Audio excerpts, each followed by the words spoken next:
बोल। प्रणाम भक्त बंधु आपण मान पदपंकज अनंत कोटि भक्तिभुक्त भूमिष्ठ प्रणाम ज्ञापन कर आरंभ करने आज भागवत कथा आलोचना। तेरे भक्त बंधु आज एक चमत्कार कथा आम प्रथम स्कंद नवम अध्याय यही भागवत कथा आलोचना माध्यम आलोचना करवा। कथाटी हूँ भक्त बंधु जे जितेबले भीष्म भगवान श्रीकृष्ण को पाखरे पाई जाइछंती कृतकृत्य हो जाइछंती गंगा कुकुम्बर भीष्म सते केते दयावतार केते करुणा अवतार आज प्रभुंकर दिव्य ऐश्वर्य रूप देखा पाउछंती भीष्म सेतेबेले कृतकृत्य होई नेत्र अश्रु जल रे परिपूर्ण होईची भावर अश्रु रे परिपूर्ण होईची नेत्र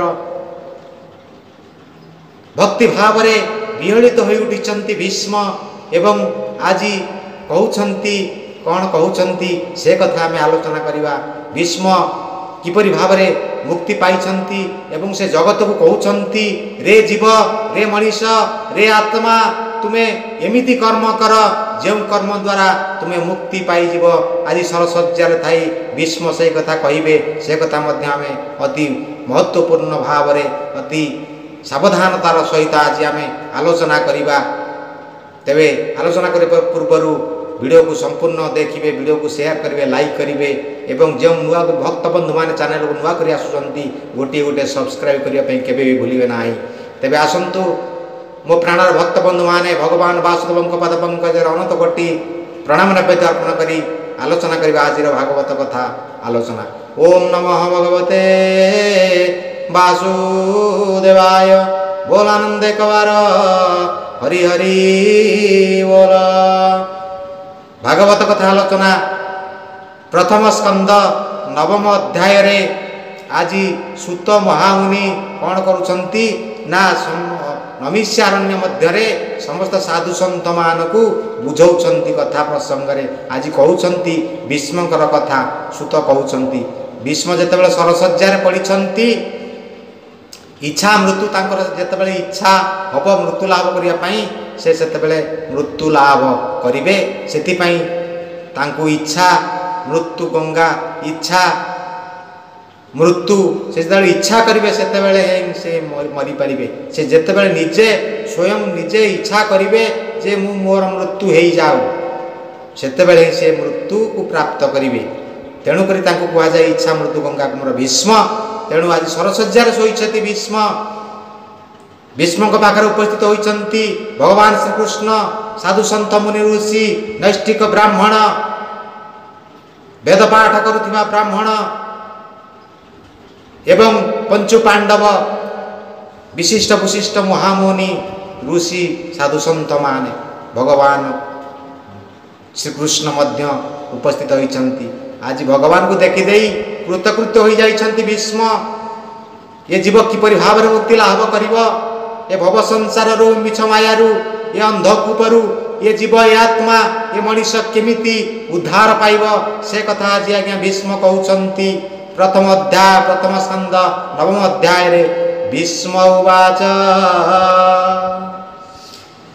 यही प्रकारे मोर मन कृष्ण अर्जुन कृष्ण नाम ए सर्व विषय तेजी दूरे दिव्य चेतना निर्विकारे कृष्ण शरीरे हेउलीन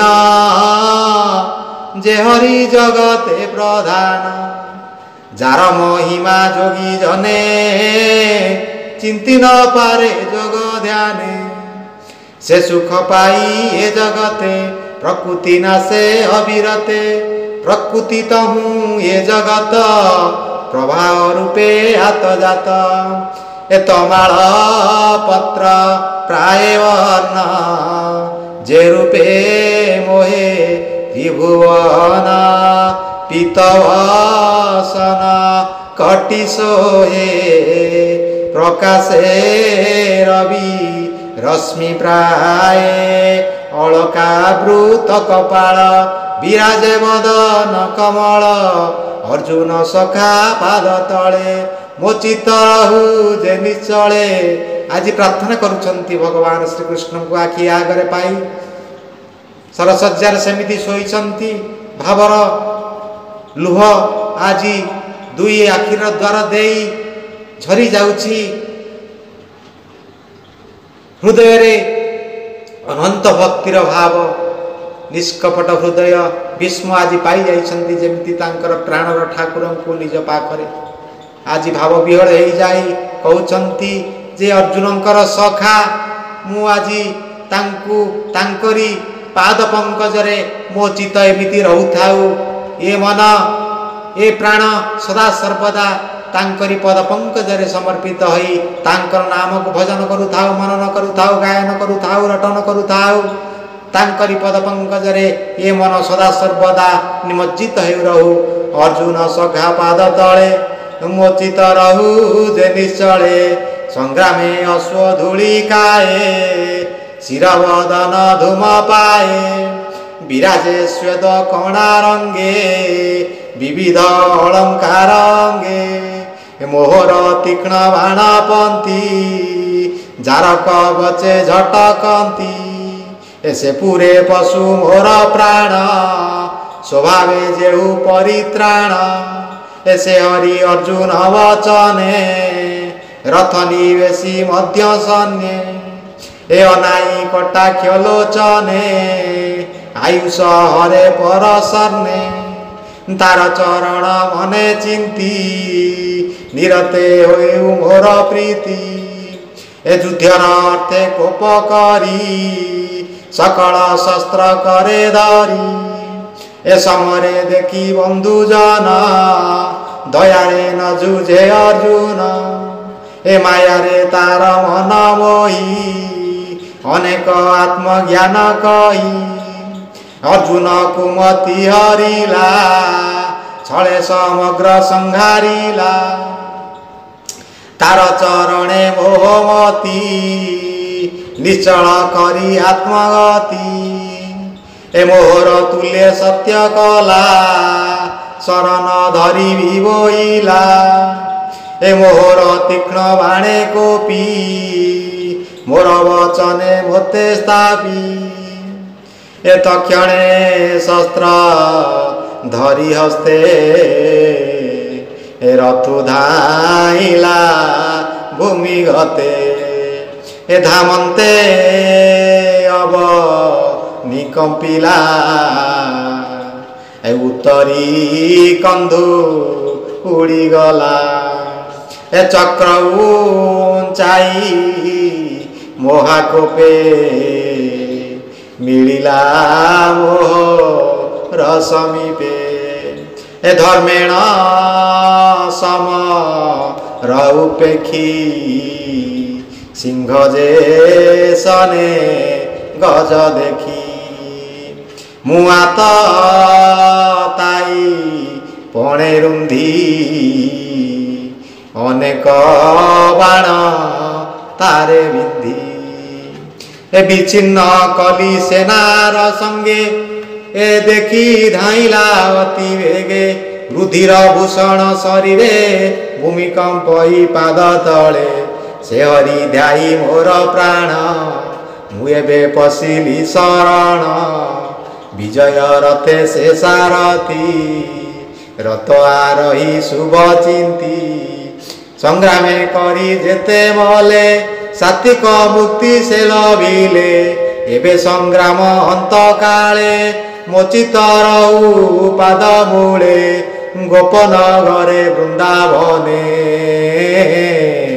ରାସ ଉତ୍ସବ ଗୋପୀ ଜନେ, ଏ ଲଳିତ ଗତି ସୁବିଳାସ, ମନଜ୍ଞ ହୃଷ୍ଟ ମନ୍ଦହାସ, ଯାହାର ସଙ୍ଗେ ଭାବ କରି, ଭବସାଗରୁ ଗଲେ ତରି, ଧର୍ମନନ୍ଦନ ଯଜ୍ଞଶାଳେ, ଋଷି ବ୍ରାହ୍ମଣ ବେଦ ମିଳେ, ଯାହାର ପାଦେ ଅର୍ଘ୍ୟ ଦେଇ, ସୁଖେ ସୁନ୍ଦର ମୁଖ ଚାହିଁ, ସକଳ ଗଲେ ମୋକ୍ଷ ମାର୍ଗେ, ସେ ବେଦିଷୁ ମୋର ଅଗ୍ରେ, ନିର୍ମଳ ଆତ୍ମା ରୂପ ହୋଇ, ଜ୍ଞାନୀଙ୍କ ହୃଦେ ସେ ପଶଇ, ସକଳ ଚକ୍ଷୁ ଦ୍ୱାରେ ଭାବି,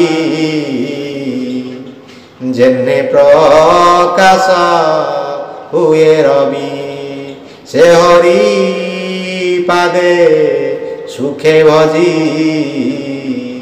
ବସନ୍ତି ଭାବ ମୋହ ତେଜି।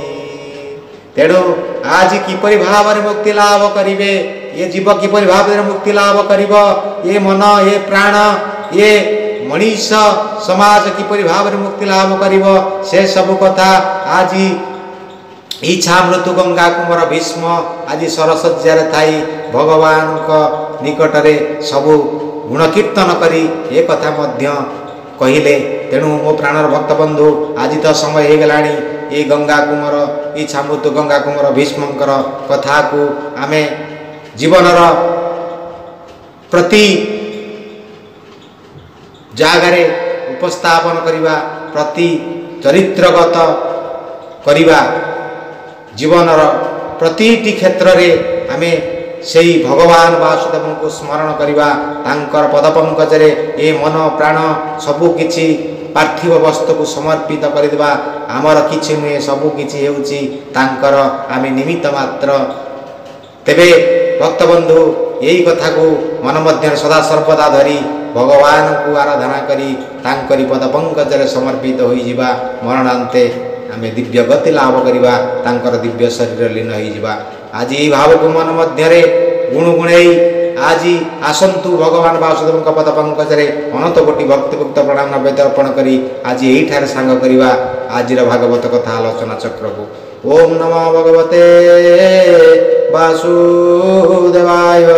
ବୋଲ ଆନନ୍ଦ କର ହରି ହରି ବୋଲ।